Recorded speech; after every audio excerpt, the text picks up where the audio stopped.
Just prior to the lockdown, we had announced that we shall extend all the compliance deadlines. This form has to be filled up by this deadline, you have to do this compliance by so-and-so deadline. All of them were extended, and so that procedural defaults don't take place. Technical or procedural defaults was one thing which people were afraid of if we hadn't extended the compliance date. So now what we are trying to do is decriminalize most of the sections in Companies Act where you have violations which are technical and procedural nature. So we want to decriminalize all of them. Then compoundable offenses where there are, they can now be tried under internal adjudicating mechanism, and this way, one, it becomes simpler, it can be sorted out at the local, the local internal adjudicating mechanism route rather than go to the courts. This will help us decongest the courts. The declogging is absolutely important for the criminal courts and for the NCLT. So amendments will now enable us to achieve all this. An ordinance again will have to be brought in for this. 7 compoundable offenses altogether will be dropped, and 5 will be dealt with under alternative framework.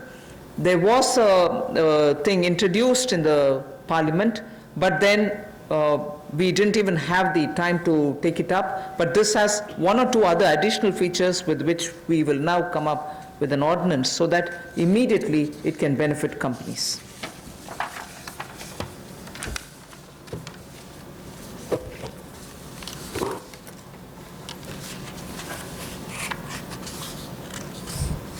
जो छोटे तकनीकी और प्रक्रियात्मक चूक होती है उसको अब अपराधीकरण की सूची में से निकाल दिया जाएगा।